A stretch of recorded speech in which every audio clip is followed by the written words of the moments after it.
Stepping off the porch stoop. Hey guys, Kevin here. 8 o'clock tomato talk. We're gonna walk over to the leaf mold section. First of all, 8x5.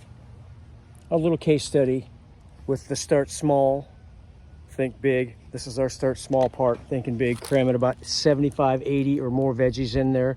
Mizuna, beets, can't quite see them, but looks very similar to Swiss chard. More Mizuna sticking out right there. In the middle, we got tatsoi, my poor lettuce, barely making a showing kind of, and carrots, looking awesome. Very cool, guys. Right next to it, of course, we've got the cover crop of spring oats mixed with red clover and daikon radish. We're gonna leave that all winter. Got to start covering up I've got my cold frame over there for the 5x3. Got to cover that up. Getting in preparation for the cold snap we got coming up pretty soon here. So, guys, first of all, here's the back side of the compost bin. You can kind of see it right there. Several, that big log behind it. 1, 2, 3, 4 with the trash can in it. That's the one I'm working on now. 4 bins, and then here's the leaf mold. So very excited, and check it out. Bonus leaf mold frame. So, and it's my bonus because we're so fortunate and blessed to have all these leaves around here. Look, guys, I've been collecting them, and still, because we kind of live in a sort of wooded area here for sure, they're just all over the ground there. And this is mostly oak leaves over here, mixed with a little bit of, this guy right here is a walnut tree, mixed with a little bit of black walnut, and a few other species of leaves. Black walnut, I think I've mentioned it before. We want to keep it down to a minimum. 10%-ish is my thing. There's some folks online who say it doesn't matter that much, but I certainly wouldn't want to make half or even a third of my leaf mold consisting of black walnut. There's a thing called juglone. I believe that's how it's pronounced. And it will be a growth inhibitor for a lot of plants, including all your nightshade stuff. Eggplant, potatoes, peppers, tomatoes, all that kind of stuff. And several other plants that don't like that component in black walnut. But I've been kind of just working around it, not putting too much of it in there. I've got a lot of maple leaves. A good mixture is always good because there's a different nutrient makeup for each leaf species. I would think so. I hope I'm not making that up. Anyway, so let's take a look at use a mixture of stuff. Let's take a look at the leaf enclosure. So I've got the benefit of having this one empty still, so you can see pretty basic. Just some wire I had, the former owner. I mean, look at this stuff. It's so rusty and old, but it's still hanging in there. I'm going to use it. Using what you got. That's part of what starting small is. I was able to utilize some things that were left behind here. The cardboard obviously was free, and I'm just lining this wide-spaced wire that I'm utilizing from some owner long ago of this property. Lining this wire with this cardboard, which was obviously free. I got this over at the Lowe's, I think, in the back lot there. They were tossing it out, and I grabbed the guy. Hey, can I have those? Sure. And then, of course, we just moved last year, so we have a lot of boxes we've saved and everything. So this is basically it. Build it right on top of the grass right here. And from then on, it's just a couple different components. The leaves, a mixture of whatever I've got. Maple, oak, a little bit of black walnut, sassafras, pine needles are great. I've got a lot of pine needles in this existing one that I've built. We're going to look at that next. Leaves is the first thing. And the second thing is just these little energy balls that I put in. Energy balls. What did I call them last time? Leaf mold bombs. Leaf mold bombs in here. Let's see if I can dig some up. That's the only other component. Let's take a look in here, see if I can find one. Down under here somewhere. Okay, right there, there's one. Now, if you take a look here, I'm kind of clearing it out a little bit. There it is. It's just a little, like a ball of good dirt from the forest floor out here, chock full of microbes. and little beneficial fungi that are going to wake up and slowly release out of those little balls. I've got them kind of spread out throughout this thing, and they go down through there too. This is just the top layer of them. I think I put 3, 1, 2, 3, 1, 2, 3 in there. Let's cover that back up. But they go down through the whole pile here. And so they're way down here. I've got another, about this level, I've got another set of 3 down here, 3 more. And I think down at this point, I was just kind of putting them in the middle, trying to alternate them a little bit, maybe off to the left. And then the next 6 or 8 inches of leaf mold, I would put another one like off to the right a little bit. But I started splitting them up into 3, making the balls a little bit smaller. Originally, they were like the size of a cantaloupe, and then they got that big, about the size of maybe a softball. So yeah, there it is, guys, filled up. You can see I've got a couple posts here, you know, these sticks to kind of tie it. It's on a little bit of a slope. So if I walk around here, you can kind of maybe see the lean going on a little bit. It just leans slightly. I just didn't want the thing to topple over. It's a lot of weight, it really is. I'll walk around to the front of it now. There we go. There's a advertisement right there on the front. Yeah, cardboard. I just used the cardboard to hold the leaves in. That's it. 2 components on the outside, the actual wire and the cardboard. 2 components on the inside, the leaves themselves, and the little balls of goodness, the leaf mold bombs in there. They'll release over time, feed the little critters, the little fungi that want to wake up and start feeding on these leaves. And you can see, and just so I can explain something real quick, let me grab this whole leaf. So this leaf here has some surface area on it. You can see that surface area. Each little contour and curve and bend of the leaf is surface area. But if I take it and turn it from that, either with your lawnmower in California, all I had was a little push mower, turn it from that into this. I'm just going to drop it so you can kind of see it. That's run through my shredder. That's ran over the lawnmower and run through my shredder twice. We invested in a shredder, I've mentioned before in some other videos. When we moved into this property, it was pretty expensive, you know, $800 or $900. I was so glad we did. You know, we paid the thing off and put it on our Home Depot charge card and paid it off as soon as we could within a year.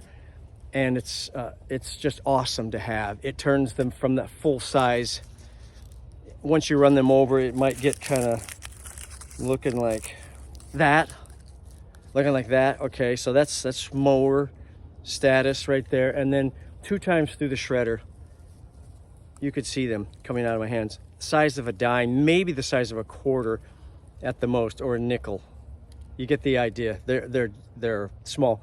Lots of surface area. The more surface area, these microscopic critters are going to be happier, all the happier for it, because they're going to be able to attack all those areas quicker and more efficiently break down your leaf mold. It's going to be a slower process than compost anyway. That's my compost. I've got half built eggshells and stuff in there. It's a slower process because compost is hot composting. So you've got a thermophilic action, thermo. And the compost, therefore, through the heat process, the little critters that are in there, the mycorrhizal bacteria that are in, the bacteria that are in there, it's a bacterial breakdown in compost, as opposed to leaf mold being a fungal breakdown. Fungal breakdown is a little slower. The bacterial breakdown is going to be quicker. It's thermophilic, so it does, meaning it does heat up. So it's going to happen a little bit quicker, just being different from the fungal breakdown in leaf mold. And that's another reason you're putting more, or that's another difference, I should say, from leaf mold to regular compost. You're putting in several different components in compost. Maybe a little bit of dirt to get the thing started, similar to my bombs over here in the leaf mold. But most of it will consist of brown carbon things, carbon elements like leaves, chopped up would be better, dead branches, limbs, rotting wood, things like that, weeds, hopefully with no seeds in them. Thermophilic will kill a lot of weed seeds, but you don't want to push that too far. Some things can survive it. And then your green. So you got your brown, the leaves, etc. Your green then, or your nitrogen. So brown is carbon.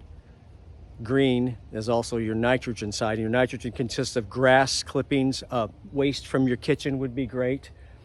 Plants you've weeded, weeds you've weeded out of your garden, fresh shrubs and tree limbs that you've cut that are still green. That's all nitrogen. Mixing those together with a little bit of dirt sometimes, or good compost that you could sprinkle in to kind of act as a yeast for your compost. That's different than leaf mold. Leaf mold is simply just the leaves chopped up. It's a fungal breakdown, not a bacterial breakdown. Hence, it's a little bit slower. So I'm hoping to get a turnaround on this one that I'm building right here, this regular compost, in maybe even mid-February, if I'm able to start using it by then. In this part of the country, Zone 6B, Southern Indiana, that's going to be pushing it, but it's definitely going to be ready by early, mid-March. This, on the other hand, though it's already built a little bit ahead of the compost, this is going to take, rather than early March or mid-March, I'm guessing mid-April at the earliest, but that's fine. We're going to get the brunt of our planting done sometime around mid-April to mid-May is going to be like the hot zone for us for this area we're in Zone 6B. So there we go, guys. I'm excited. I'm hoping going to produce about 500 pounds of leaf mold in this container. It's, just so you know, dimension wise, I'm 5'8", 5'9". So this is about 4 feet tall. It's about 3 or 3.5 feet across. So 4 feet, 3.5. And this one is this is the same 4 feet, but this one's a little thinner. It's about 3 feet as opposed to 3.5 feet across. So it'll hold a little bit less. But I'm going to start a second one with that. That one will probably be ready, and I'm hoping by early May if I can get it built soon enough. There we go. Leaf mold, guys. Different than compost. Slower to break down. Fungal breakdown as opposed to bacterial breakdown. Cold composting or leaf mold making as opposed to a hot or thermophilic in compost. So a couple differences. Hope you learned something about the differences in soil amendments, compost being one, leaf mold being another, that we're making, what's going on here. I'm very excited. I used to drive all the way up to the mountains to pick up my leaf mold. Now in California, it was like 18 miles one way and then 18 miles back. At a friend's house in the mountains, we had no deciduous trees to speak of, hardly in California, a few exceptions, but very rare. Now I just go out to my yard here. So I'm just going crazy, hence the second leaf mold container. And so I'm hoping to get close to 1,000 pounds out of this. I'm going to give some to my daughter. She's becoming quite the gardener, and she's definitely a butterfly expert. She's an official butterfly way station for monarchs, etc., at her house across town here. And so I'm going to be sharing this leaf mold and hopefully some of the compost with her. But this is mainly about leaf mold today. Guys, run them over with your mower. Stick them in any kind of bin like this. You can use a plastic trash can as a bin. Plastic trash bags as a bin. Buy a $15, $20 bag of trash bags.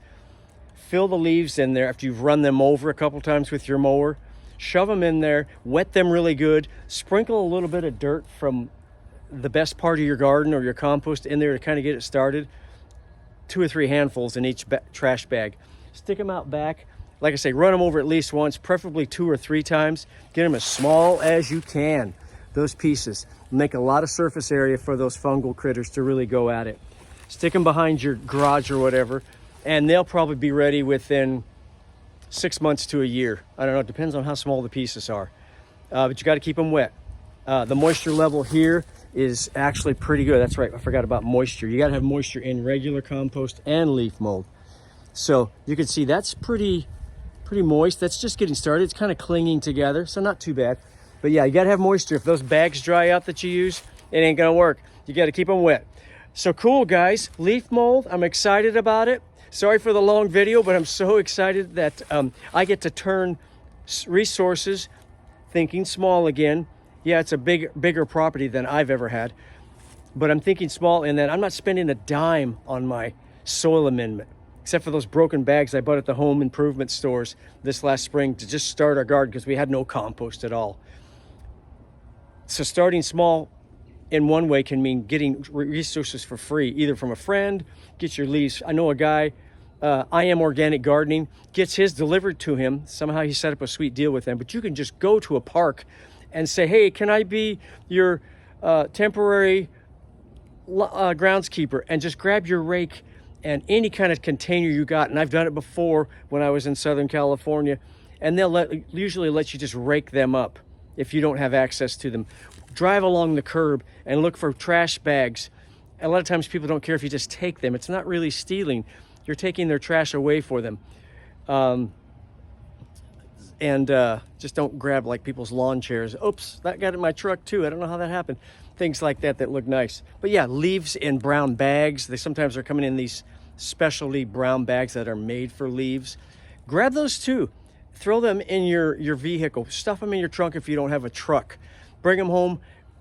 Hopefully you got a mower. Run them over at least 1 to 3 times, depending on how fast you want that leaf mold to happen, and shove them in trash bags. Or if you can build a container like this, very simple. If you've got a roll of 4-foot fencing around, that would be ideal. Line it with cardboard, or if the fencing's fine enough, you don't even need that. Needs the right amount of moisture. Don't let it get too sopping wet during the winter and the cold, wet months. Don't let it dry out. And ta-da! You've got leaf mold, guys. You've got garden soil.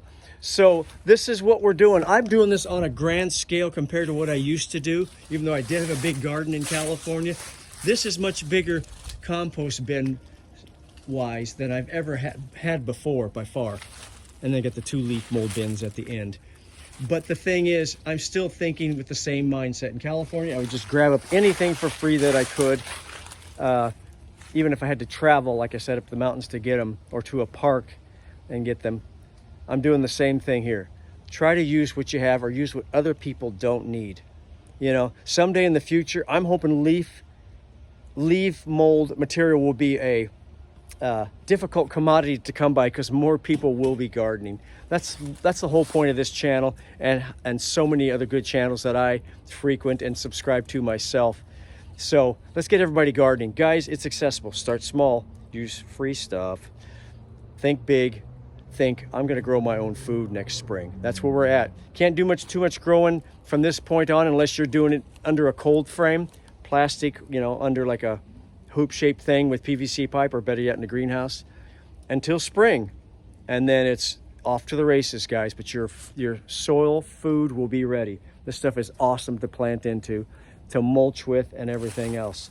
It's going to make a great dirt, for me next year. Thanks for joining 8 o'clock Tomato Talk. Guys, Kevin, I'm gone. There'll be music soon. Working on like a theme song. I'm working on funny little, just odd things to say, hey, that's different, but he's still talking about gardening. And, you know, eventually about 100 videos from now, when we're into spring, I'll start talking about tomatoes even. Love that you guys are joining. Please subscribe. Hit that like button. I'm not sure if I even know what that means. I know what the subscribe part means, but yeah, so please do subscribe. I'm trying to build it up. I'm like up to almost 40 now, guys. Let's shoot for 100 by the end of November. That would be awesome. Thanks for watching. I hope you learned something about leaf mold and a little bit about compost as well, and the differences in the two, and the fact that they're both awesome additives for garden soil to plant into next spring. Talk to you later. 8 o'clock Tomato Talk. We're gone.